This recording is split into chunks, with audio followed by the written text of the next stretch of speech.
Boa noite, pessoal. Que o amor de Deus, que a graça do nosso Senhor Jesus Cristo e a comunhão do Espírito Santo seja com todos vocês. Amém? Damos graças ao nosso Deus por mais uma sexta-feira, por mais uma semana também, que está chegando ao fim, e por esse momento abençoado da gente poder estar estudando um pouco da Palavra de Deus, de poder estar dividindo esse alimento sagrado que é a Palavra de Deus. Então eu dou graças pela vida de cada um de vocês que tem feito presente, cada um de vocês que comenta, que ajuda a compartilhar os vídeos. Eu agradeço muito, de coração, a ajuda de vocês. E, como de costume, hoje eu peço ajuda se tiver alguém já conectado, para ver se o áudio está chegando bem, para a gente poder dar início ao nosso estudo. E antecipando, hoje, Gênesis capítulo 38, certo? Já vai pegando a tua Bíblia aí, vai abrindo em Gênesis 38. Eu vou dar uma olhada, então eu peço ajuda aí. Se já tem alguém conectado, só dá um ok aí se o áudio está chegando bem, para a gente poder começar o nosso estudo. Amém?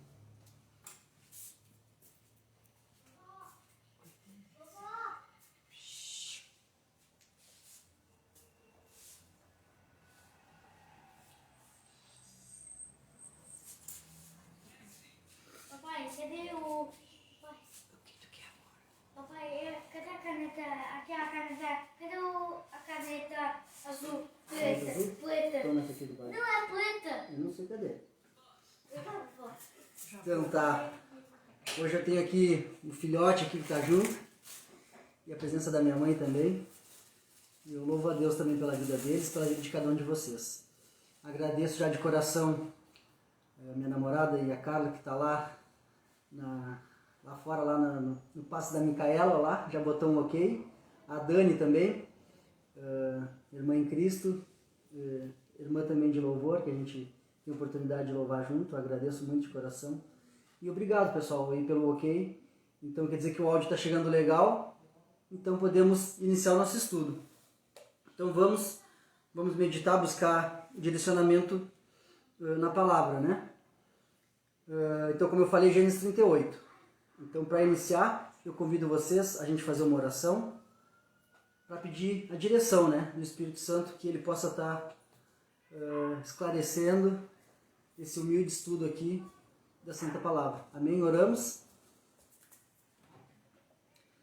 Espírito Santo de Deus, nosso amigo, nosso conselheiro, nosso intercessor. Tu és Deus presente conosco. Então, nesse momento, te agradecemos por mais essa semana que está chegando ao fim, por mais esse dia abençoado de estarmos, mesmo que à distância, estamos em comunhão, ligados pelo Teu Santo Espírito, ligados para estudar a Tua Santa Palavra. Te agradecemos, Senhor. Nesse momento também, humildemente, viemos te pedir a direção desse estudo, que você possa estar esclarecendo a Tua Santa Palavra, que você possa estar nos ajudando a guardar a Tua Santa Palavra no nosso coração, para que a gente não venha pecar contra Ti. Senhor, também nos ajuda a praticar essa palavra e, consequentemente, a gente possa também dividir os ensinamentos. Senhor, nos ajuda, nos faz instrumento, Senhor, que a gente possa aprender, tirar boas lições hoje aqui desse texto. Então é isso que a gente vem, te agradecer por tudo e também te pedir que você nos ajude e nos dê direção da Tua Santa Palavra em nossa vida. Amém. Então é isso, pessoal. Gênesis 38, a gente tem aqui 30 versículos. Ele não vai estar dividido por sessão, tá? A gente vai fazer uma leitura completa do capítulo, tá? Mas, em princípio, a gente vai abordar 3 lições literárias. São lições que o próprio texto, né, vai nos trazer. Então, a gente vai fazer aqui uma breve introdução. A gente vai ler todo o texto, fazer essa breve introdução. Ou podemos fazer primeiro a breve introdução e depois ler o texto, tá? E fazer uma aplicação dessas lições literárias. Então a gente vai tentar explicar um pouco do texto e depois fazer uma aplicação, certo? Então a gente vai fazer a leitura agora da breve introdução, para depois meditar, entrar na palavra sagrada e ler os 30 versículos aqui do capítulo 38. Amém? Então essa breve introdução a gente vai fazer assim, a gente vai seguir abordando, né, a história dos descendentes de Jacó, que a gente começou no capítulo 37, né, essa parte, a última parte do livro de Gênesis, né, que vai até o capítulo 50, e nessa última parte vai falar especificamente dos descendentes de Jacó, né? Então, no capítulo passado a gente falou de José, agora a gente está falando de mais esse foco, né, especial aqui do capítulo 38 está em Judá, né, que é o futuro pai da linhagem messiânica, né?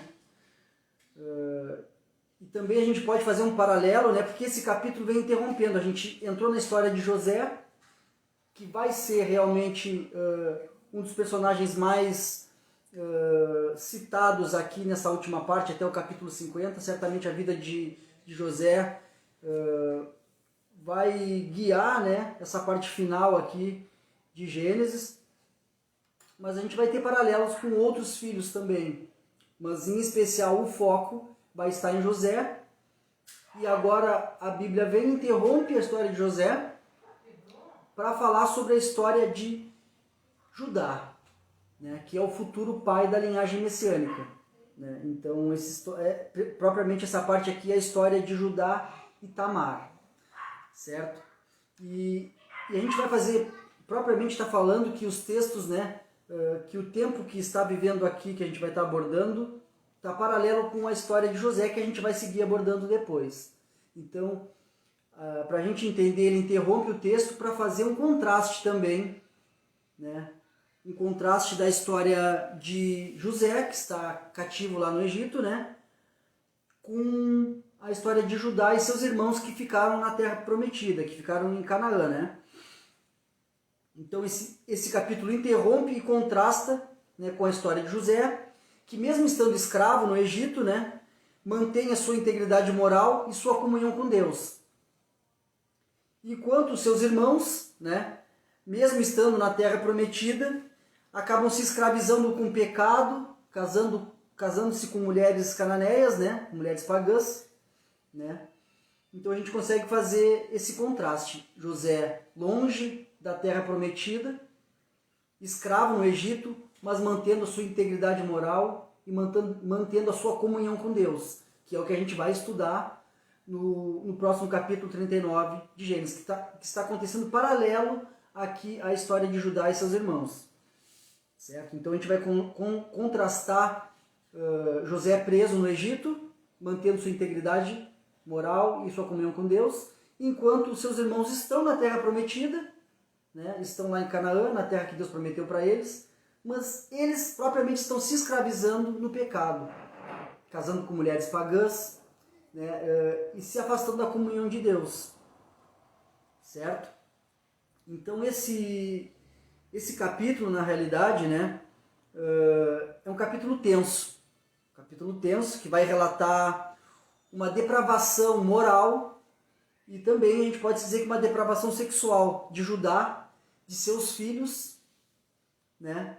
E ao mesmo tempo também todos esses erros, né, todos esses pecados aqui, eles vão nos trazer grandes lições aqui, né? Sobre o arrependimento, sobre mudança de caráter e também enfatizando acerca do cumprimento do plano da salvação de Deus. Certo? Então já vai te preparando que é um capítulo bem tenso, um capítulo aqui que vai trazer como se falando, uma depravação moral e sexual aqui da parte de Judá e seus filhos. Tá? Mas o que a gente vai trazer é essas lições literárias, lições que o próprio texto, né, a narrativa do texto vai nos trazer. Foi coisas que o autor não enfatizou, mas o texto por si só, a palavra de Deus, vai nos dar direções vai nos dar lições importantes aqui. Então essas 3 lições literárias que a gente vai abordar, eu quero que vocês memorizem isso para a gente ir abordando, tá? Essa primeira lição literária que o texto nos mostra, que é as consequências trágicas do pecado. As consequências trágicas do pecado. A segunda lição literária que o texto nos mostra é a soberania da graça divina prevalecendo sobre a desgraça humana.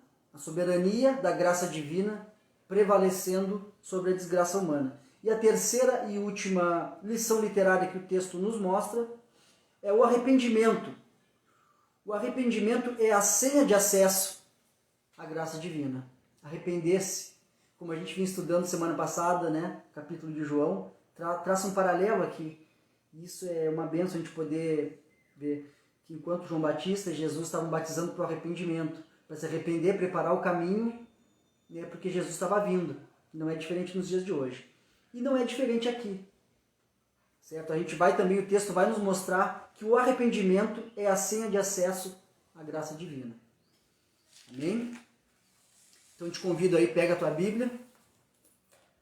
Vamos tirar as sandálias dos pés, que foi a nossa oração que a gente fez, pediu permissão para adentrar em território sagrado. Certo? Agora a gente vai meditar na palavra e vamos trazer essas lições literárias. Vamos explicar um pouco do texto e fazer uma aplicação sobre o que o texto nos diz, sobre o que a palavra de Deus nos diz. Não o que o Fábio diz, mas sim o que a palavra diz. Amém? Então, Gênesis 38, do 1 ao 30. Nos diz assim: por essa época. Então, como eu falei, por essa época, aqui só para a gente ir frisando, essa época que traça um paralelo com o capítulo 39 que a gente vai ler também, e também um paralelo com o 37. Então, tá ligado, né? Logo depois que José saiu cativo, saiu escravo, foi para o Egito.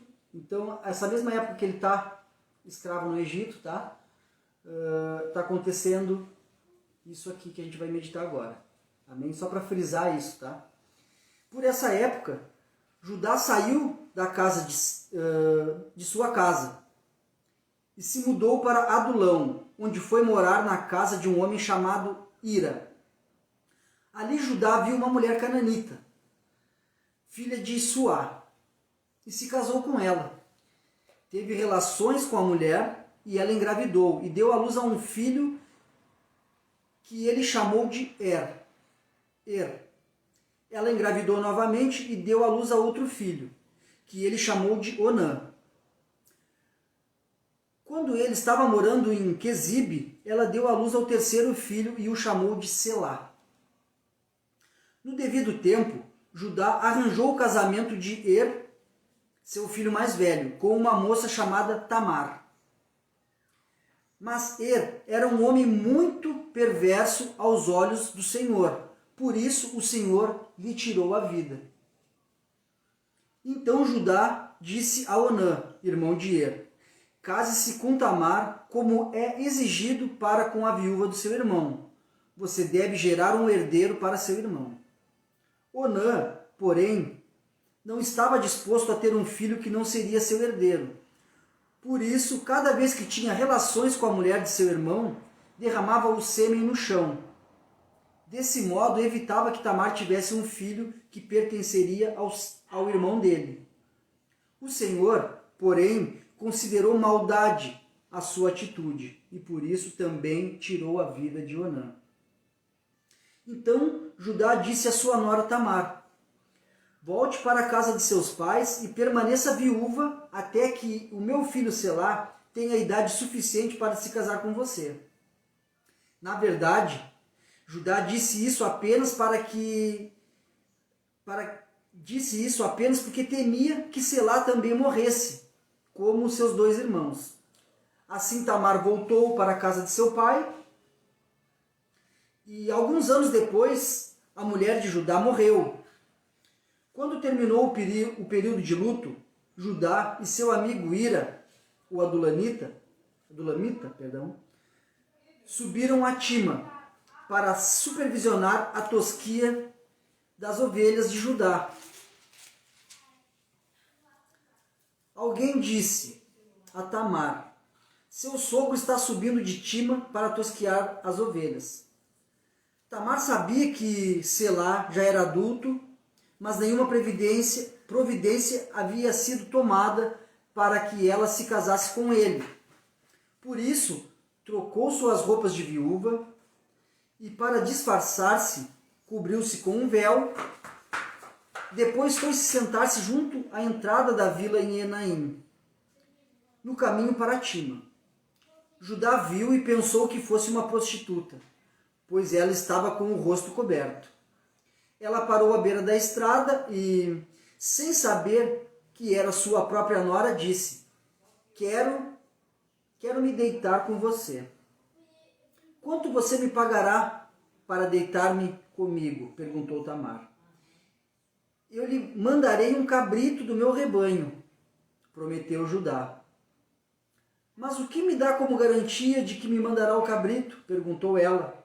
Que tipo de garantia você quer? Replicou ele. Ela disse: deixe comigo seu selo pessoal, junto com o cordão e o cajado que você está segurando. Judá entregou os objetos, depois teve relações com Tamar, e ela engravidou. Em seguida, Tamar voltou para casa, tirou o véu e tornou a vestir as roupas de viúva, como de costume. Mais tarde, Judá pediu que seu amigo Ira, o adulamita, levasse o cabrito para a mulher e pegasse de volta as coisas que ele havia deixado como garantia. Ira, porém, não conseguiu encontrá-la. Perguntou aos homens que moravam lá: onde posso encontrar a prostituta do templo que estava sentada junto à entrada de Enaim? Aqui nunca houve uma prostituta do templo, responderam eles. Então Ira voltou para onde Judá estava e lhe disse: eu não consegui encontrá-la em lugar nenhum. E os homens da vila disseram que nunca houve uma prostituta do templo. Que ela fique com as minhas coisas, disse Judá. Mandei o cabrito como tínhamos combinado, mas você não encontrou. Se voltássemos para procurá-la, o povo da vila zombaria de nós. Uns 3 meses depois disseram a Judá: sua nora, Tamar, se comportou como prostituta e por isso está grávida. Judá ordenou: tragam-na para fora e queimam-na. Quando estavam tirando de casa para matá-la, ela enviou a seguinte mensagem a seu sogro: estou grávida do homem que é dono destes objetos. Olhe com atenção de quem são esse selo e esse cordão e este cajado. Judá os reconheceu e de imediato disse: ela é mais justa do que eu, pois não tomei as providências para que ela se casasse com meu filho Selá. E Judá nunca mais teve relações com Tamar. Quando chegou a época de Tamar dar à luz, descobriu que teria gêmeos. Durante o trabalho de parto, um dos bebês pôs a mão para fora, e a parteira segurou a mão do bebê e amarrou um fio vermelho no pulso e anunciou: este é o primeiro.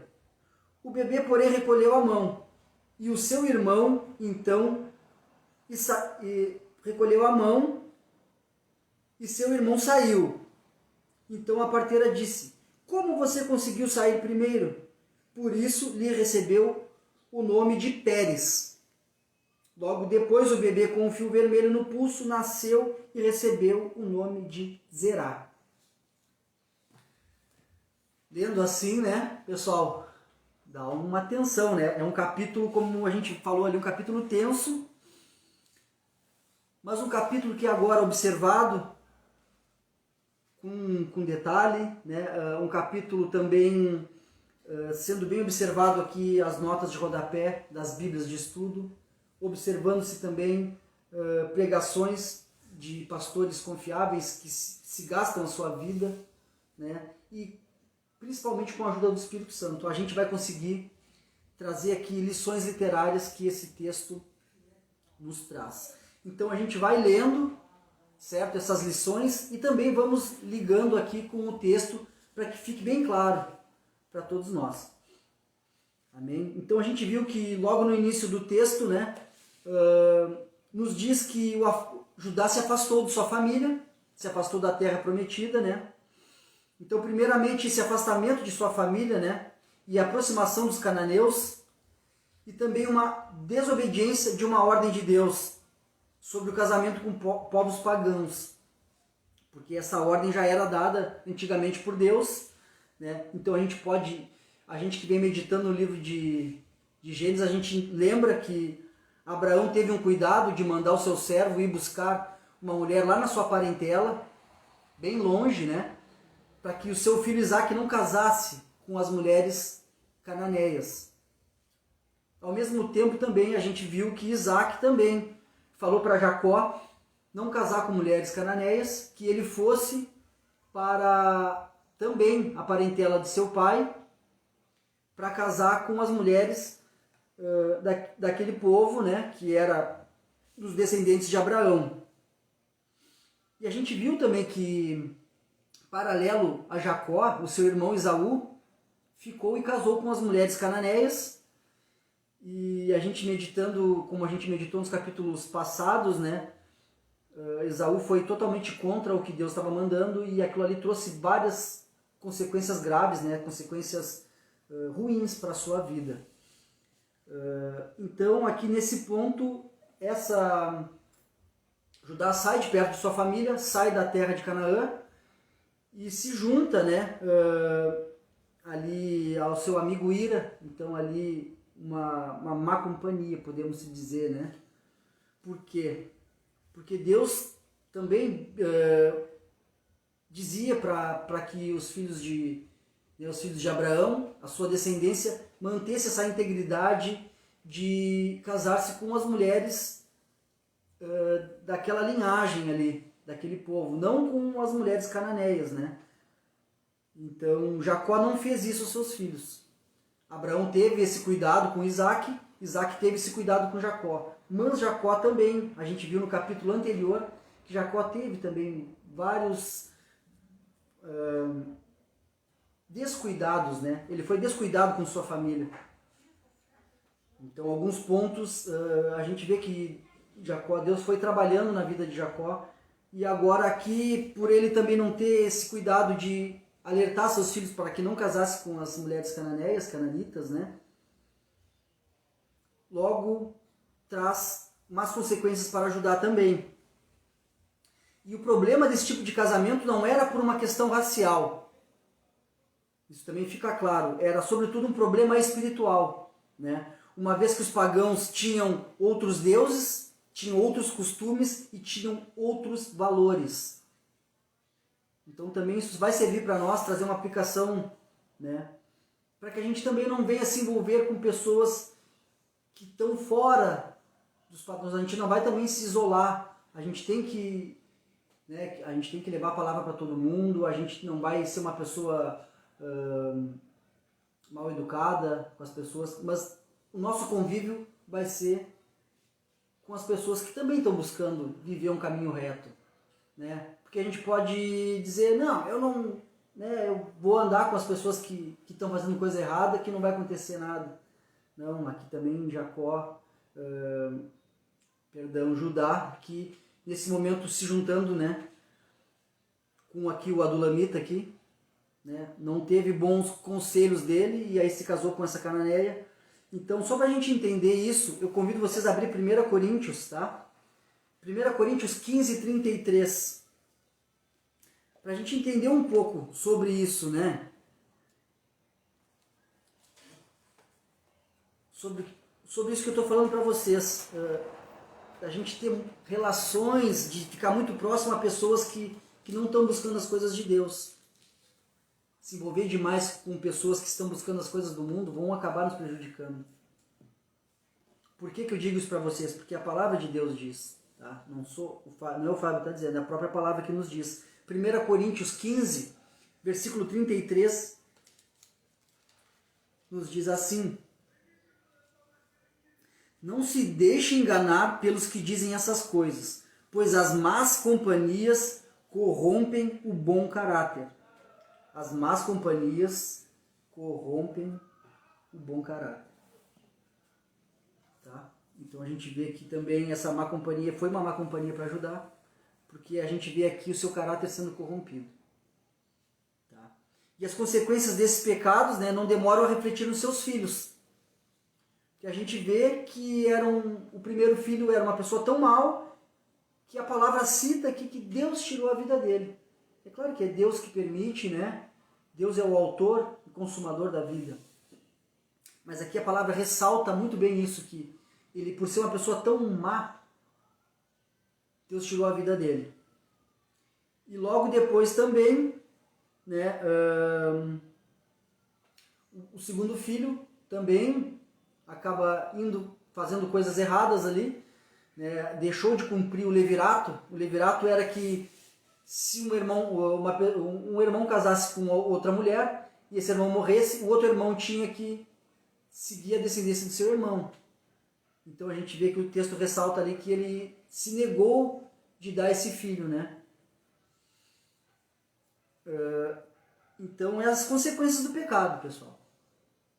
A gente, como responsáveis pela nossa linhagem, pela nossa genealogia, os nossos filhos vão acabar seguindo, né, em partes do que a gente está fazendo. A gente é o espelho, né? A gente é exemplo para os nossos filhos. Então aqui nesse momento Judá também está sendo um mau exemplo para os seus filhos, e esses pecados, essas consequências, essa mistura com os pagãos, ele sai da terra de Canaã, de perto dos seus irmãos, de seu pai, acaba se juntando a um povo pagão. Então todos esses pecados, todas essas más escolhas vão acabar refletindo nos seus filhos, né? Então, consequentemente, os pecados e as desobediências de seus filhos também vão resultar essas mortes a ele, que propriamente é citado na palavra que Deus tira a vida deles, né? Também do mesmo modo que estudamos no capítulo anterior, né? As consequências dos pecados e más escolhas, né, de Jacó, como eu falei antes, como pai da promessa, resultou em graves problemas a seus filhos, né? A história também se repete com Judá. Então a gente ressaltou no capítulo 37, como eu falei antes, que Jacó teve várias más escolhas e acabavam refletindo nos seus filhos. Agora as más escolhas e pecados de Judá acabam refletindo nos seus filhos. Então isso nos traz uma grande reflexão. Hoje somos responsáveis pela nossa genealogia. Como a gente também estudou no capítulo 36, a genealogia de Esaú. Todos os pecados e más escolhas de Esaú refletiram em toda a sua genealogia. Então se tornou um povo que ia contra a vontade de Deus. Era um povo que era mau aos olhos de Deus. E a gente não quer, né, que a nossa descendência seja uma família, um povo mau aos olhos de Deus. Então nós somos responsáveis a dar bons exemplos para os nossos filhos e assim consequentemente nossos filhos para os nossos netos. Assim também, se dermos maus exemplos, também seremos cobrados disso. Então o texto também nos traz aqui, incutido nessas consequências trágicas do pecado, a gente pode trazer uma aplicação aqui pessoal para nós, né? Somos responsáveis por nossa genealogia. E todas as consequências dos pecados também podem... A gente sabe que a própria palavra diz que somos nós responsáveis por os nossos pecados. Mas também isso vai refletir, né, uma vida desregrada, uma vida na escuridão. Que exemplo tu vai dar para o teu filho, né? Aqui, que exemplo Judá estava dando para o seu filho? Que exemplo Jacó deu para os seus filhos? Que exemplo eu e você hoje estamos dando para os nossos filhos? Certo?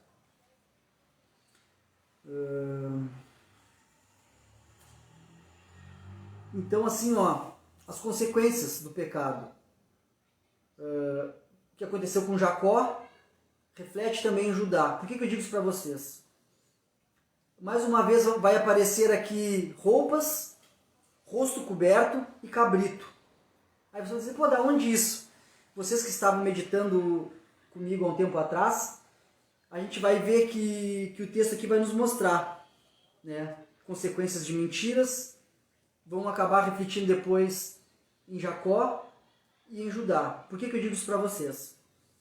Jacó usou roupas e pele de cabrito para enganar o seu pai.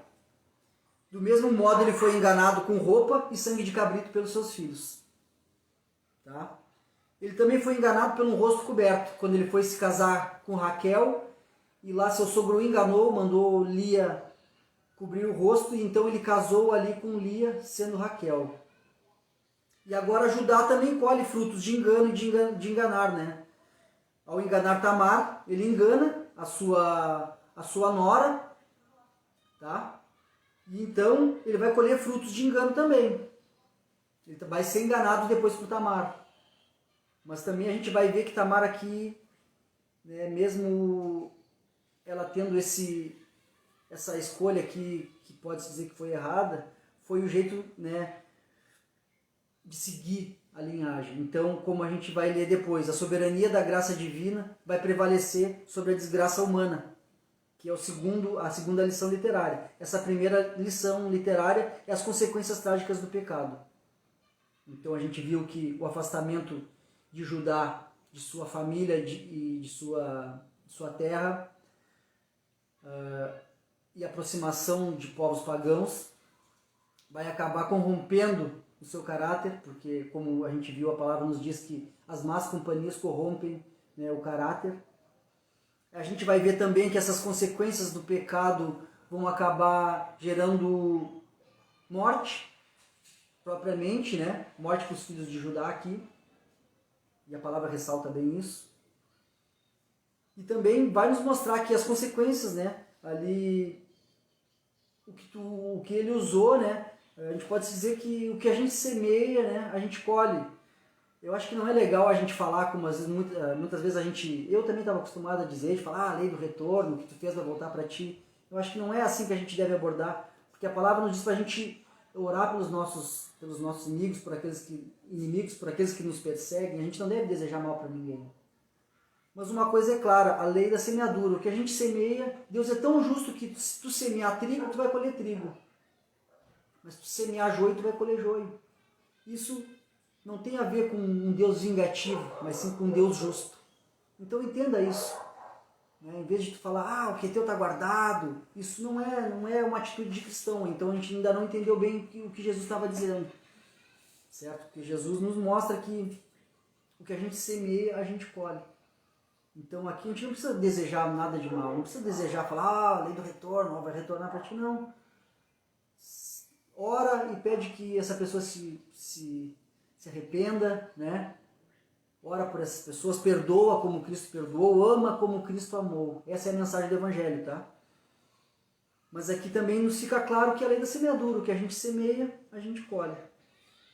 Então as consequências trágicas do pecado acabam trazendo consequências, as consequências para Judá e seus filhos, né? E também, como a gente observou no capítulo anterior, para a gente ficar conectado, né? Não sair do contexto, as consequências que Jacó, as más escolhas e pecados de Jacó refletem aqui no seu filho, e as consequências e pecados de Judá refletem nele e nos seus filhos também. Tá? A gente sabe que a palavra nos diz que não vai ser cobrado os pecados nossos dos nossos filhos. Os meus pecados não vão ser cobrados dos meus filhos. É o que a palavra ressalta.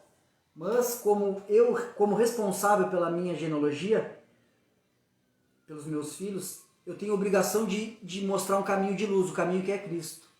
Se eu apontar para um caminho de escuridão, para onde meus filhos, meus netos e minha descendência vai? Então a gente vai ser cobrado disso também. Amém? E agora a gente vai ver a segunda lição literária que o texto nos mostra. Que a soberania da graça divina prevalece sobre a desgraça humana. Consegue entender isso? A soberania da graça divina prevalece sobre a desgraça humana. Por que eu digo isso para vocês? Se a gente vai meditar desde o início de Gênesis, como a gente vem tentando fazer um estudo expositivo de aplicação, a gente vai ver que desde o início da criação o próprio homem sempre tenta atrapalhar o plano de salvação que Deus tem para nós. O próprio homem sempre tenta atrapalhar, porque Deus é perfeito, a sua vontade é perfeita, o seu plano é perfeito. Mas a gente vê que desde o início da criação o próprio homem, né, tenta atrapalhar esse plano de Deus. Por que eu digo isso para vocês? a gente consegue ver desde o início da queda do homem, lá quando Adão e Eva pecam contra Deus, certo? Nesse mesmo momento, nesse capítulo 3, o próprio Deus já nos dá a direção da graça, aponta para Cristo falando, né? Quando ele fala, aquele que ferirá a cabeça da serpente. Então, ao mesmo tempo que o capítulo 3, versículo 15, nos mostra que o homem, a queda da humanidade com Adão e Eva, ao mesmo tempo Deus aponta para Cristo. Fala para a mulher que ela ia gerar aqui, né? Ela ia vir ao Salvador, que ia ferir a cabeça da serpente. Então, ao mesmo tempo que o homem cai e erra, Deus aponta. Aqui já estava apontando para Jesus. Aqui a gente pode já ver a graça divina sendo mencionada. Capítulo 3, versículo 15. Jesus está sendo mencionado já aqui. É importante a gente analisar isso, que todo o Antigo Testamento aponta para Cristo. O Novo Testamento aponta para Cristo. Assim deve ser a nossa vida. Nosso centro é Cristo. Amém? Nossa vida tem que ser cristocêntrica. Assim como diz o meu pastor Márcio, que eu creio que está junto conosco aí, me ensinou muito, me falou muito disso, e isso é muito importante, ficou muito gravado no meu coração. A nossa mensagem tem que ser cristocêntrica, a nossa vida tem que ser cristocêntrica. Então também a gente tem essa importância de estar falando sobre o ponto de vista de Jesus, como Jesus ensinava, né? A gente não deve desviar do caminho. Então, como eu falei para vocês, né? Deus tem esse plano de salvação para a humanidade e desde o início o homem tenta atrapalhar. E não é diferente agora, né? E como a gente tem estudado aqui no decorrer do livro de Gênesis, né? Os próprios patriarcas da promessa, com suas falhas e debilidades humanas, né? Acabam tropeçando nas suas missões. Porque Abraão errou muito, pecou muito, mas se arrependeu, então Deus ajudou. Ao mesmo tempo, Isaac, ao mesmo tempo Jacó, bastante, e agora Judá. Então a gente vê que os próprios patriarcas, grandes homens de fé, pecavam e erravam, as debilidades humanas, né? E aí acabavam tropeçando na missão que Deus tinha dado para ele, né? E como a gente vê que isso acontece? Quando o ser humano se afasta de Deus, se afasta dos conselhos de Deus e tentam fazer com a sua própria força, com o seu próprio entendimento, sem pedir direção de Deus. Dá ruim. Dá ruim, que nem diz o Bernardo, deu ruim, papai. Então, quando dá alguma coisa errada, é porque o homem acaba se negando de receber ajuda de Deus, se afasta dos conselhos e se nega a receber os conselhos de Deus, se afasta da presença de Deus, era isso que eu queria falar, e tenta fazer com a sua própria força. E aí vamos dizer como? Não, porque o conselho de Deus está todo aqui na palavra. Tudo que a gente precisa está na palavra. Então, quando o homem deixa de viver segundo o que a palavra diz e começa a viver do jeito que ele acha melhor, com a sua própria força, vai dar ruim, vai tropeçar. Porque Deus tem uma missão para cada um de nós. Então, temos que buscar a comunhão do Espírito Santo, aumentar nossa fé no ler cada vez mais a palavra de Deus, para que a gente possa cumprir realmente essa missão que Deus tem para nós. Tá? Então agora é a vez de Judá e seus filhos tentar atrapalhar o plano da salvação de Deus. Né? Mas o poder da aliança, a força da graça divina vai prevalecer, né? A soberania de Deus vai prevalecer. Então isso fica muito claro aqui.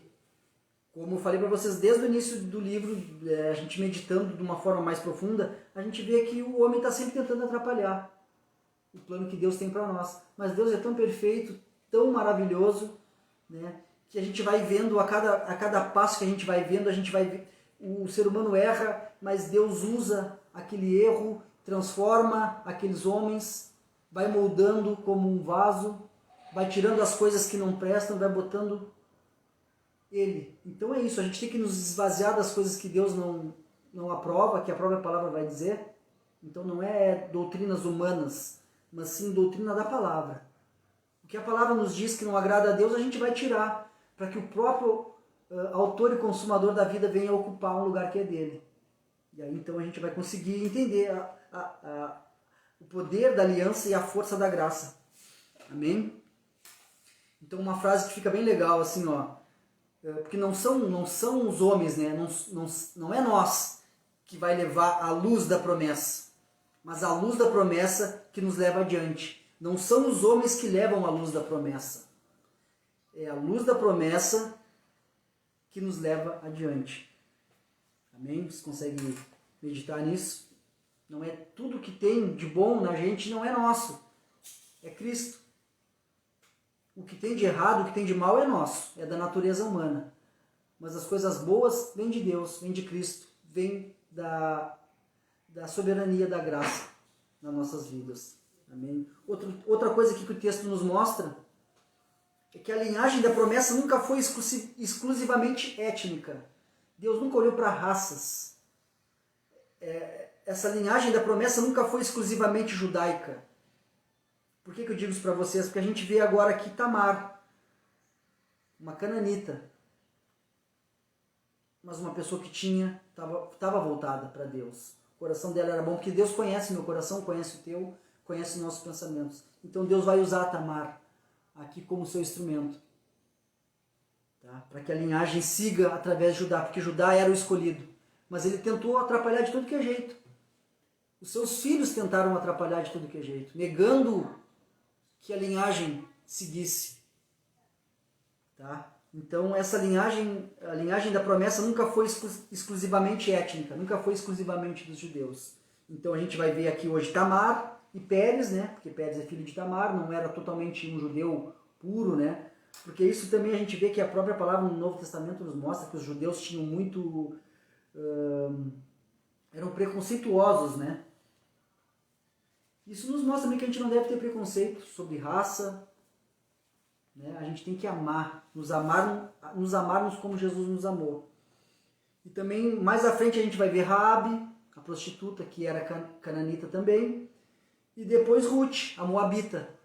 Então a gente vai analisando que a linhagem que vai nos levar a Jesus, que vai nos levar a Deus, não é exclusivamente judaica. Ela vai ter pessoas que estavam com o coração voltado para Deus, estavam se deixando usar por Deus. Então, a gente vai ver Tamar, Pérez, principalmente agora nesse capítulo, e mais à frente vamos ver Raabe e Ruth também, que levaram a linhagem messiânica. E mais uma vez a gente tem gêmeos, né, na linhagem messiânica, na linhagem da promessa, né? Mais uma vez o segundo tem a eleição para conduzir a genealogia messiânica. Por que eu digo isso para vocês? Vocês lembram como foi Jacó e Esaú, né?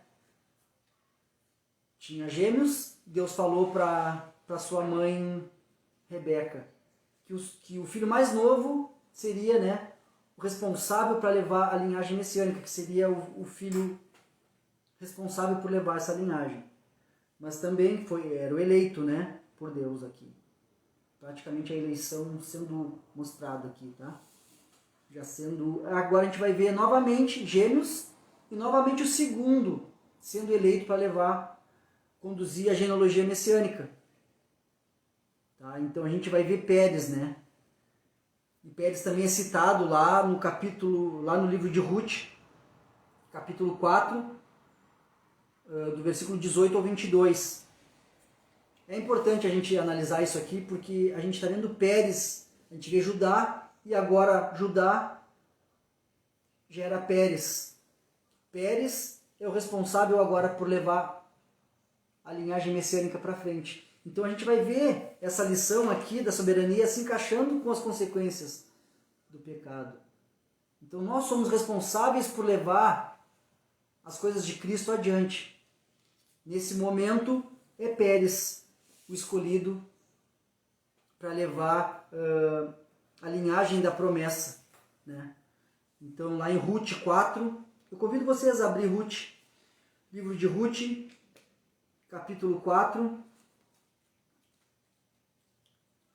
versículos do 18 ao 22. Vamos ver aqui. Ruth ainda está aqui nas primeiras páginas do Antigo.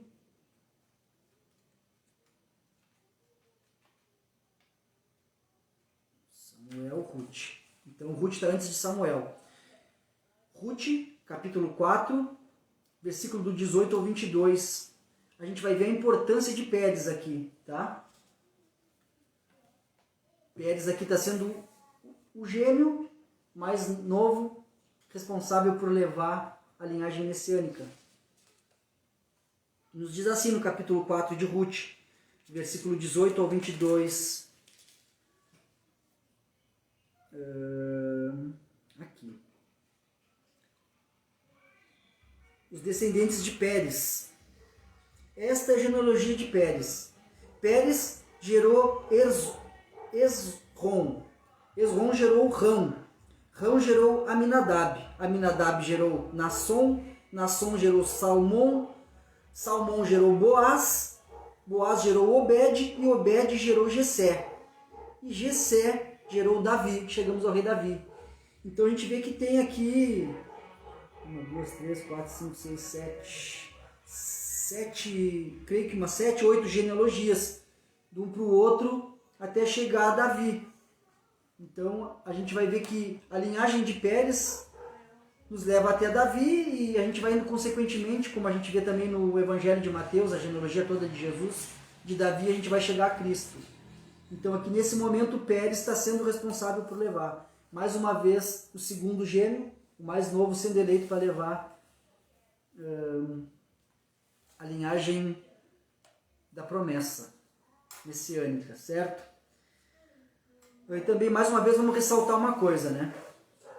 Fica muito importante, várias vezes a gente já conseguiu ver isso, né? Vamos ressaltar isso, peço que vocês prestem atenção nessa parte. Ressaltarmos e afirmarmos, tá? A palavra. Todas as promessas e pactos feitos por Deus, registrados na palavra, né, na Escritura Sagrada, se cumprirão. Todas as promessas e pactos feitos por Deus, que estão registrados na palavra, se cumprirão, independentemente dos pecados dos homens. A graça divina prevalece sobre a desgraça humana. Independente dos meus pecados e dos teus, independente dos erros humanos, todas as promessas feitas na Bíblia, todos os pactos feitos vão se cumprir. Quer eu e você queira ou não queira, vai acontecer. Porque a soberania de Deus, a graça divina, vai sempre prevalecer sobre a desgraça humana. Para dar mais uma ênfase nisso, eu convido você a abrir o livro de João. Evangelho de João, capítulo 1, vai fortalecer isso para nós. Isso é muito bom, a gente usar o Novo Testamento e o Antigo Testamento, eles conectados, né? Que aí não fica uma coisa que o Fábio acha, mas sim que a palavra nos diz. Tá? Por que eu digo isso para vocês? João 1, versículo 16 e 17, diz assim, pessoal. De sua plenitude, todos nós recebemos graça sobre graça. Pois a lei foi dada por meio de Moisés, mas a graça e a verdade vieram por meio de Jesus Cristo. Então, a gente consegue entender que essa graça, esse favor imerecido veio por Cristo. E todas as promessas feitas por Deus, todos os pactos feitos por Deus que estão registrados na palavra, vão se realizar. Amém? E o que a gente mais espera é a vinda do nosso Salvador Jesus, a volta dele. E eu creio que está perto. A gente está vendo todos os sinais, tudo que Jesus explicou, principalmente lá em Mateus, que a gente fez o estudo de Mateus capítulo 26, eu creio que o 26 e 27, que é o sermão escatológico, que era o estudo das coisas que estavam por vir. Está tudo se cumprindo, pessoal. Então vamos nos pôr à disposição, vamos meditar na palavra, vamos nos santificar para ser usado por Deus, para alertar também a todo mundo que Cristo está voltando. Amém? E a gente tem esse dever também, essa obrigação. Não é uma obrigação, um dever. Tá? Agora a terceira e última lição literária que o texto nos mostra. Que o arrependimento é a senha de acesso à graça divina. O arrependimento é a senha de acesso à graça divina. Por que eu digo isso para vocês? podemos observar, né, essa mudança de caráter, desculpa, essa mudança de caráter em Judá a partir do versículo 26. Então até o versículo 26 a gente vê um Judá, capítulo 25, então um pouquinho antes a gente vê um Judá que queria botar fogo, mandar queimar a sua nora, porque ele achava que ela tinha se prostituído. Tá, e tu, Judá, tu não errou? Judá estava errando muito mais que ela ali, né? Então até o capítulo 25 a gente vê um Judá, né, muito mal, muito perverso, um cara que estava pisando muito na bola. Então o 26 a gente vê o começo dessa mudança de caráter em Judá. Ele foi exposto publicamente por Tamar. Então vamos ler o 25 aqui ligeirinho para a gente se conectar.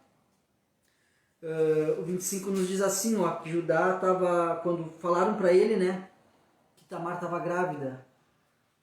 Então, quando tiraram ela para matar ela, né, o próprio Judá falou que ordenou ela para queimá-la. Mas no capítulo 26, a gente começa a ver um arrependimento em Judá. E o arrependimento é a senha ao acesso, né, à graça divina. Assim, a senha, né, é como eu falei para vocês, Jesus e João Batista, no início ali do Evangelho de João que a gente está meditando, pregavam e batizavam por arrependimento. Então não é diferente aqui. Tá? A gente vai ver agora aqui também esse paralelo, o arrependimento. Porque Judá reconheceu de imediato e disse, ela é mais justa que eu, pois eu não tomei as providências para que ela se casasse com meu filho. E também Judá nunca mais teve relações com Tamar. Então a gente vê aqui Judá se arrependendo, reconhecendo que estava errado, né? Então, ao ser confrontado e exposto publicamente pelos seus pecados, né, Judá reconhece as suas más escolhas e esse arrependimento, a gente prestar bem atenção na palavra arrependimento, né, que vem do grego a metanoia, nos fala não um arrependimento de remorso, mas sim de mudança de caráter. Tá? E isso também é muito observado nos demais patriarcas da aliança. E isso vai servir de exemplo para nós. A gente pode errar, a gente pode pecar, não é que a gente possa. Vamos dizer que a gente peque e reconheça que pecou. Então a gente tem que realmente se arrepender. E esse arrependimento não é um remorso, é uma mudança de caráter. Tá? É isso que a gente vê que a palavra mostra. Tá? O arrependimento é uma mudança de caráter, não um remorso. Então a gente vê que Abraão errou, pecou, mas se arrependeu e acabou mudando, né? Mudando seu caráter. Deus vai moldando. Se era assim também com os patriarcas, assim também pode ser com nós, porque somos homens também. Estamos sujeitos aos mesmos erros, às mesmas falhas.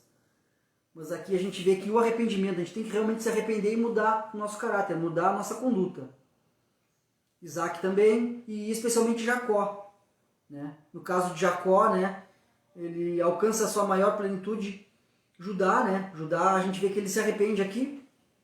Então a gente citou que tanto Abraão, Isaac e Jacó tiveram várias falhas, vários pecados e erros, mas Deus foi trabalhando na vida deles e eles foram tendo essa mudança de caráter. A própria palavra vai nos mostrando isso. E também isso tem que ser conosco, né? A nossa mudança de caráter gera no nosso dia a dia, nossos atos, as nossas condutas, nos mostra se realmente estamos mudando o nosso caráter ou não, ou se é só da boca para fora.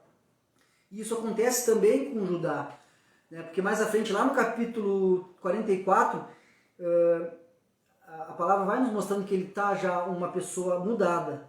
Ele até chega a se oferecer para ficar como prisioneiro no lugar de seu irmão Benjamim. Tá? Então a gente vê que Judá começa aqui se arrepender, ele vê que ele foi muito errado, e ele começa essa metanoia, começa essa mudança de caráter. Tá? Eu convido vocês a abrir Lucas 15, versículo 7, para a gente também meditar um pouquinho mais sobre isso. Lucas 15, versículo 7. nos diz assim, Lucas 15, 7. É só para a gente dar mais um embasamento, né, da palavra no que a gente está dizendo. Como para ressaltar que não é coisas que o Fábio acha, mas que a própria palavra se cumpre e nos mostra a direção. Por isso é importante, pessoal. Estuda a palavra que tu não vai ficar dependente do que as pessoas dizem. Tu vai ficar dependente do que Deus te diz e que Deus te direciona. Tá? Lucas 15, versículo 7, dentro também de um mesmo contexto, né, porque a gente não vai tirar fora do contexto. Da mesma forma, há mais alegria no céu por causa do pecador pervertido que se arrepende do que por 99 justos que não precisam se arrepender. Então isso também estava bem ligado ali à parábola das 99 ovelhas. Então aqui Jesus diz que da mesma forma há mais alegria no céu por causa de um pecador perdido que se arrepende do que 99 justos que não precisam se arrepender. Então a gente vê a importância que é da gente ter essa mudança de caráter, se arrepender, não voltar mais a fazer aquilo. A gente saber que tem um Deus que perdoa e que habita onde está o coração arrependido. Amém? Podemos destacar também a essencial necessidade da separação entre boas e más escolhas. A separação da luz da escuridão. As boas e as más escolhas, né? Enquanto as más escolhas resultam em consequências trágicas de pecado, como a gente viu, as boas escolhas e um real arrependimento resultam em um acesso ao caminho da poderosa graça. Se eu tiver más escolhas, vão resultar em más consequências. É óbvio. Mas se eu tiver boas escolhas, tiver um real arrependimento, um coração arrependido, de verdade, uma mudança de caráter, esse é o acesso ao caminho da poderosa graça. O caminho é Cristo, a graça é Cristo, foi tudo que Cristo fez que nós não merecíamos. Então, um coração arrependido, o arrependimento dos pecados, a mudança de caráter, vai nos conduzir ao caminho que é Cristo. E o caminho de Cristo é a sua palavra, os seus ensinamentos. E a gente entende que a comunhão que o Espírito Santo nos dá, ele que é o nosso ajudador, ele vai nos ajudar a entender a palavra e a praticar. Amém? As más escolhas e o pecado faz com que o caminho da redenção seja desviado, como a gente está vendo aqui com os patriarcas, né? Mas as boas escolhas, né? Como a gente vai ter boas escolhas? Não é pela minha vontade, o que eu acho que é bom ou não.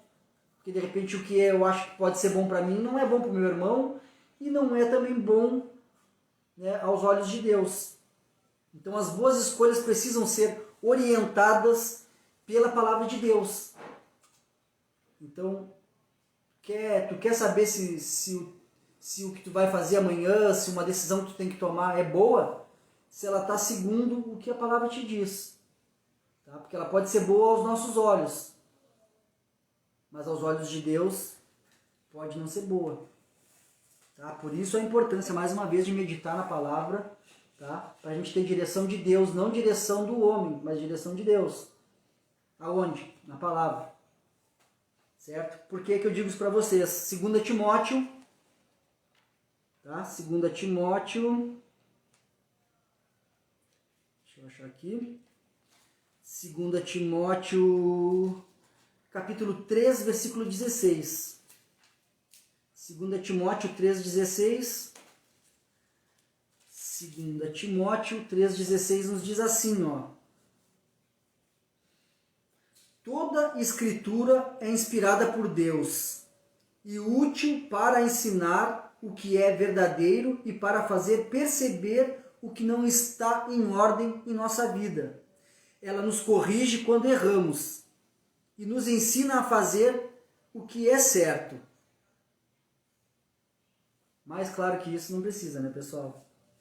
As boas escolhas precisam ser orientadas pela palavra de Deus. Por quê? Porque toda a escritura é inspirada por Deus e útil para ensinar o que é verdadeiro e para nos fazer perceber o que não está em ordem em nossa vida. Ela nos corrige quando erramos e nos ensina a fazer o que é certo. Amém? Então, a gente viu aqui as lições que o texto, as lições, podemos dizer, as lições literárias, as lições que o próprio texto nos dá. Então, recapitulando, as consequências trágicas do pecado, né, vão ser... o pecado, né, vai nos trazer graves consequências, trágicas consequências. Outra coisa que o texto nos mostra, essa lição literária nos mostra, é que a soberania da graça divina vai sempre prevalecer sobre a desgraça humana. E o terceiro e último aqui, que eu creio que é também bom ensino aqui para nós, é que o arrependimento é a senha, né? É a entrada no caminho. Para entrarmos no caminho da graça, devemos nos arrepender dos nossos más escolhas, dos nossos pecados. E a gente sabe que quem convence é o Espírito Santo. Então Jesus disse, peça para Deus o Espírito Santo que Ele vai te dar.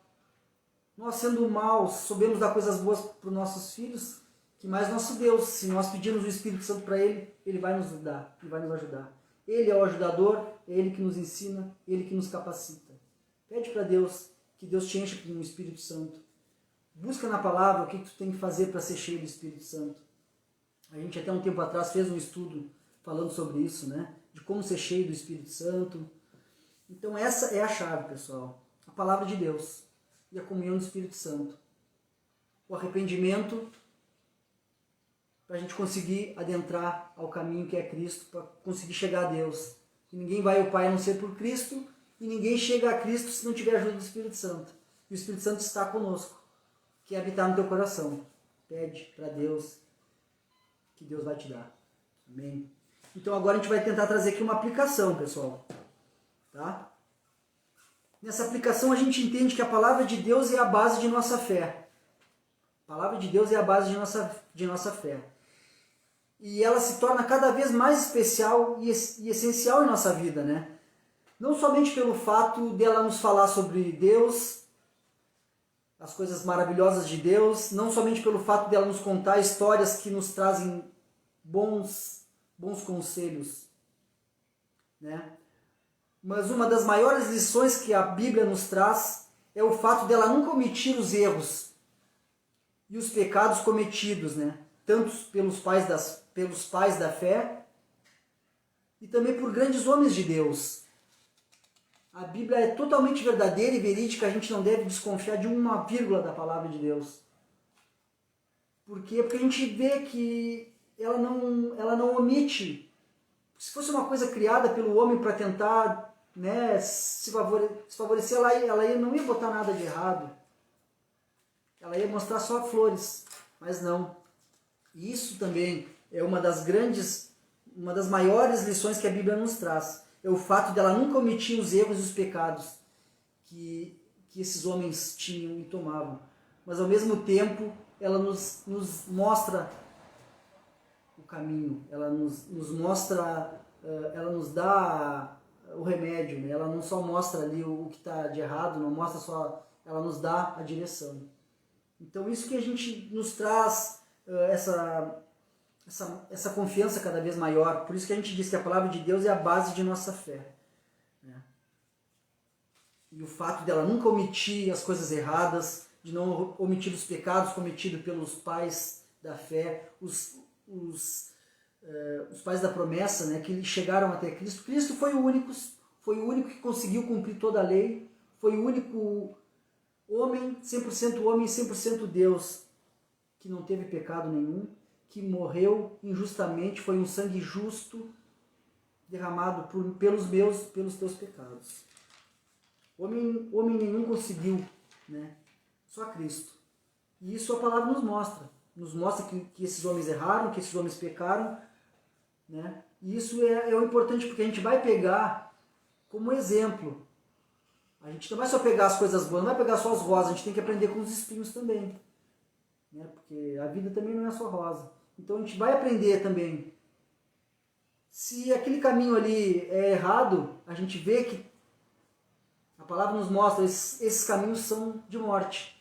A própria palavra nos diz, em Provérbios, se não me falha a memória, que tem caminhos que aos olhos do homem é bom, mas no final são morte. Então a palavra vai sempre nos dar o caminho certo, que é Cristo, que é o que Cristo nos deixou aqui para nós na palavra. Tá? E também uma aplicação que a gente pode tirar desse ponto em si, né, é que o ser humano sem a ajuda de Deus, né, o ser humano quando está dominado pelo pecado e pelo seu ego, né, ele vai descer ao ponto mais baixo e mais triste perante os olhos de Deus. Né? Um ser humano sem a ajuda de Deus, um ser humano que não quer seguir os conselhos de Deus, quer seguir só o seu ego, a sua vontade, certamente ele vai descer a um ponto mais baixo, mais triste perante os olhos de Deus. Né? Então, assim como Judá teve sua vida também devastada por suas más escolhas, por seus pecados, certamente muitos de nós, né, assim como eu, né, pode ter tido experiências más, de más escolhas e de pecados, né, e essas más escolhas, esses más escolhas e os pecados podem ter nos levado ao fundo do poço, como a gente fala, né?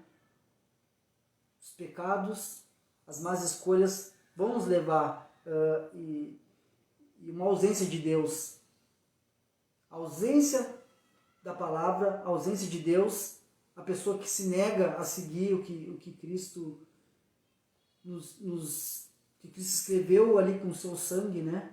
Podemos dizer assim, doou a sua vida justa, né, por nós. Então, Deus foi tão bom que deu ali seu Filho para sofrer, para que a gente tivesse o caminho. Então, todo homem que recusa a salvação em Cristo, que recusa a palavra de Deus, que vai achar só que o seu ego deve ser alimentado, vai chegar certamente a um ponto mais baixo, assim como Judá chegou. Então, nós também hoje podemos estar nos achando no fundo do poço, porque pecamos, porque tivemos más escolhas. Mas não importa até onde nós fomos, Deus vai nos resgatar.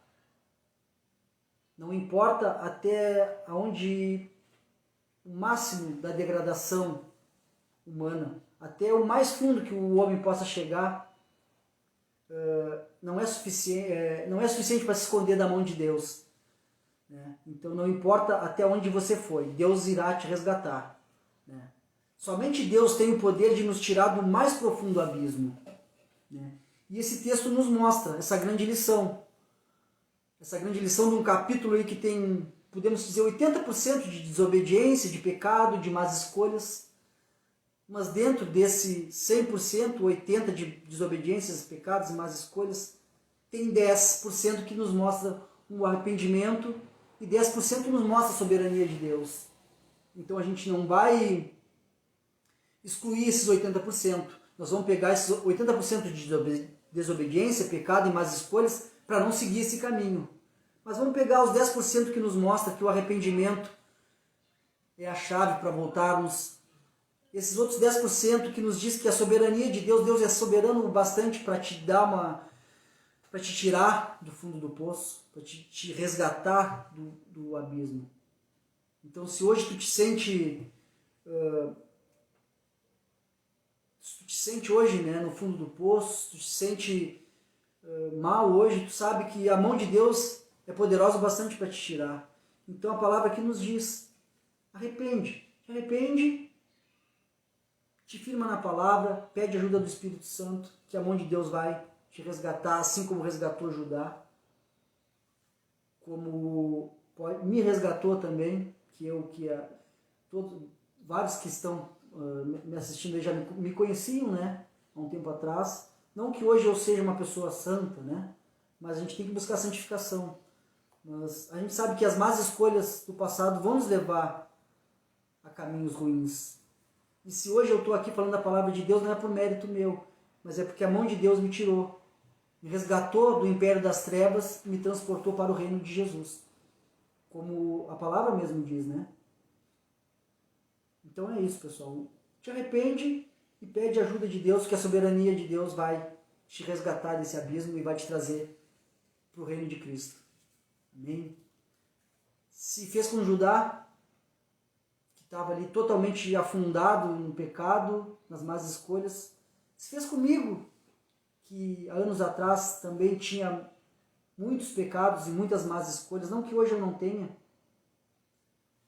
Mas hoje eu tenho a palavra de Deus que me mostra o que Deus quer e o que Deus não quer. Então eu tenho um caminho para seguir, que é Cristo. Tenho a palavra de Deus para me auxiliar. Isso é o bastante. Então se Ele fez comigo, também pode fazer contigo. E vai fazer. Só a gente tem que mudar as nossas más escolhas, mudar os nossos maus hábitos, né? E procurar andar pelo caminho que é Cristo, direcionado pela palavra de Deus. E também sobre o arrependimento, o que a gente consegue entender? Que é melhor a gente reconhecer que a gente é falho, que a gente é pecador, do que a gente tentar ficar justificando os nossos próprios pecados, né? Somos totalmente dependentes da graça de Deus. Então eu reconhecendo que eu sou falho, que eu sou pecador, e me arrependendo, né? E reconhecendo que eu sou dependente de Deus para que eu possa sair das minhas más escolhas, só há perdão de pecados na cruz do Calvário. Só há perdão de pecados na cruz do Calvário. Os meus pecados só serão justificados, só serão anulados pelo sacrifício que Cristo fez. Nada que eu faça com a força do meu braço é o bastante para dizer que vai justificar eu não ser mais pecador ou não. Só há perdão de pecados na cruz do Calvário. Só há perdão através da graça, sobre o sacrifício que Cristo fez por mim e por você. Então a gente tem que reconhecer isso, que a gente é totalmente dependente dessa graça. Amém? Deus tem o poder de restaurar o pecador arrependido. Deus tem o poder, mostra na sua palavra, Deus vai mostrando que Ele tem poder de restaurar aquele que se arrepende. Mas atenção, Deus tem o poder de restaurar o pecador arrependido, mas também Deus tem o poder de condenar o pecador rebelde.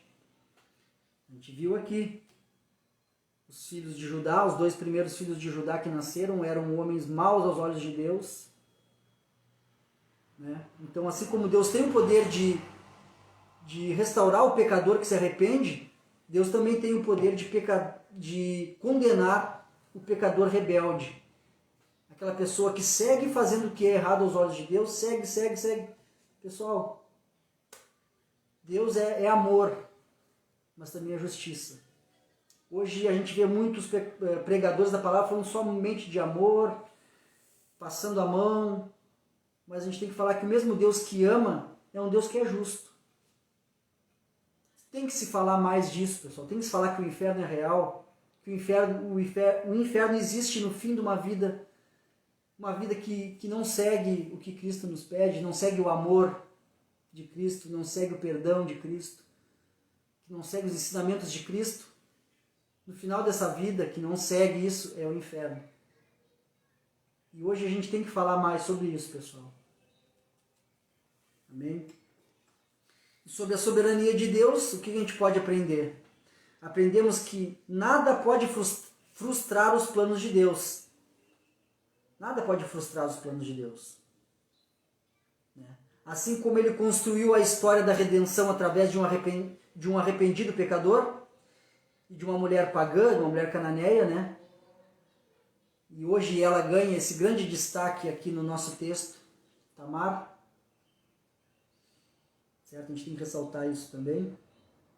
Nada pode frustrar os planos de Deus. Então Ele usou Judá ali, que estava mergulhado em seus pecados. Deus usou uma mulher pagã, mas que realmente estava com o coração direcionado para Deus. Deus usou ela também. Então, ela vai ganhar esse destaque no texto, né? Do mesmo modo, podemos ser usados por Deus também, para somar na sua maravilhosa obra, né? O que Deus precisa? Deus precisa de um coração arrependido, um coração aquebrantado, e precisa de um pedido de perdão, para que Ele possa restaurar a nossa alegria, restaurar a nossa esperança e nos dar uma nova vida em Cristo. Então, chegará a hora, né? Tenho certeza que a partir do momento que a gente se arrepende, que onde tem um coração quebrantado, que pede um pedido de perdão de verdade, né? De coração, um coração arrependido, né? Cristo consegue enviar seu Espírito Santo para que Ele venha trabalhar em nossa vida. Então vai chegar a hora de prepara. Vai chegar a hora que Deus vai nos convocar. Né? Quem enviarei? Quem irá por nós? Como diz na palavra de Isaías 6, versículo 8. Deus convoca ali, naquele momento, Isaías. E tenho certeza que hoje também Deus está nos convocando para sermos Pérez, para sermos pessoas que vão levar o Evangelho de Cristo. Para que sejamos hoje o Judá arrependido, um Judá que muda o seu caráter. Tenho certeza que quando chegar esse tempo, Deus vai dizer assim, ó, quem enviarei? Quem irá por nós? E aí nós vamos responder, eis-me aqui, Senhor, envia a mim. Amém? Que assim seja, pessoal, com nós. Que sejamos Judás que se arrependem dos seus pecados. Que sejamos Pérez hoje, que levam a linhagem à frente, que levam o Evangelho à frente. Amém? Então, encerramos o nosso estudo com 1 Coríntios. Te convido aí a abrir tua Bíblia em 1 Coríntios, capítulo 1. 1 Coríntios, capítulo 1, do 28 ao 31. Vamos finalizar aqui o nosso estudo. 1 Coríntios 1, do 28 ao 31. Achei.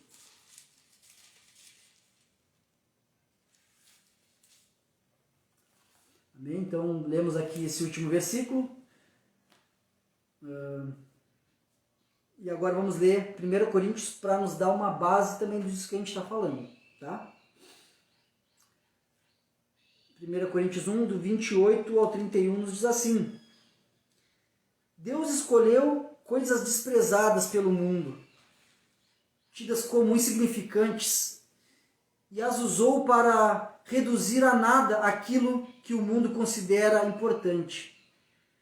Portanto, ninguém jamais se orgulhe na presença de Deus. Foi por iniciativa de Deus que vocês estão em Cristo Jesus, que se tornou a sabedoria de Deus em nosso favor. Nos declarou justos diante de Deus, nos santificou e nos libertou do pecado. Portanto, como dizem as Escrituras, quem quiser orgulhar-se, orgulhe-se somente no Senhor. Deus vai nos escolher a partir do momento que a gente tiver um coração arrependido, que tiver um pedido de perdão. Deus vai nos usar, vai nos enviar para que a gente possa abrir a nossa boca e falar do amor de Deus, falar da graça de Cristo, falar do Evangelho, falar que a gente tem o Espírito Santo para nos ajudar. Mas para isso temos que nos alimentar da palavra, pessoal, para que a gente não venha ser uma pedra de tropeço, para que a gente não venha falar sobre o que a gente acha, mas sim o que a palavra de Deus acha, o que a palavra de Deus não acha, o que a palavra de Deus afirma. Tá? Então é isso. Com certeza Deus quer te usar também como instrumento dele, porque está chegando a hora de Cristo voltar e tem muitas pessoas morrendo, né, sem ter a mínima explanação da palavra de Deus. Então o que eu mais peço nesse momento é que esse humilde estudo venha a ser uma sementinha no teu coração, e que teu coração seja preparado pelo Espírito Santo como aquela terra fértil, e que essa semente possa dar frutos de arrependimento, frutos também de bênçãos na tua vida. Bênçãos espirituais, bênçãos materiais também, mas vamos buscar as coisas do céu, as riquezas do céu, onde a traça não come, onde o ladrão não rouba. Vamos buscar as coisas do céu, que as demais todas nos serão acrescentadas por Cristo. Amém? De coração, o que eu mais peço é que esse humilde estudo tenha sido proveitoso na tua vida, que tu consiga entender com a ajuda do Espírito Santo, consiga praticar. E também, pessoal, se você entendeu aqui, divide também, não só compartilhando o estudo, mas também fala, abre a tua boca e fala do que a palavra de Deus tem te ensinado, para que tu seja também enviado de Deus, para que a gente seja também Judás arrependidos, sejamos Pérez. Amém? Que sejamos enviados por Deus para falar da santa palavra, né? E levar as pessoas também a Cristo. Amém? Convido vocês a gente fazer uma oração para finalizar e agradecer o nosso estudo. Semana que vem, retornamos ao Novo Testamento, João capítulo 4. Amém? Se Deus permitir, então, semana que vem, meditaremos em João 4. Amém? Que assim seja. Oramos para agradecer o nosso estudo. E que você também possa acompanhar os estudos no Face. Agora a gente também está organizando os vídeos e também botando no YouTube para que a mensagem chegue mais longe. Então, se tu sentir teu coração aí também, vai lá, entra no nosso canal do YouTube e veja os vídeos, que é os mesmos vídeos que a gente faz aqui. E também curte lá, compartilha, ajuda a levar a palavra de Deus também através da tua vida. Amém? Oramos e agradecemos em nome de Jesus. Senhor Deus Pai, de nosso Senhor Jesus Cristo, através do teu Santo Espírito, que é presente em todo lugar na terra, que é onipresente, está em todo lugar ao mesmo tempo. Te agradecemos, Senhor Deus. Te agradecemos, Senhor Jesus, pelo teu Santo Espírito que nos ajuda a entender a palavra. Senhor, te agradecemos pelo teu Santo Espírito que nos convence dos nossos maus pecados, dos nossos más escolhas e dos nossos pecados. Senhor, te agradecemos pelo teu Santo Espírito que nos convence do nosso pecado, que nos convence do caminho errado que a gente está seguindo.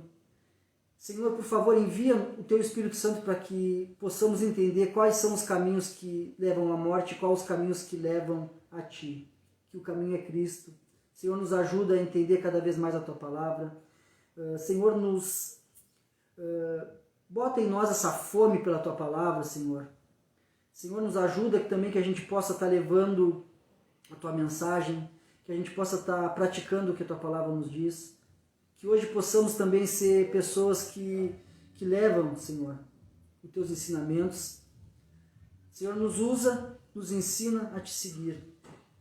Te agradeço, Senhor, pela vida de cada pessoa que tem assistido os nossos estudos, as pessoas também que irão vir a estar meditando nos nossos estudos. Senhor, muito obrigado, que você venha abençoar cada uma delas e cada família também representada. Senhor, nos ajuda a seguir a Tua palavra, nos ajuda a seguir os ensinamentos de Cristo.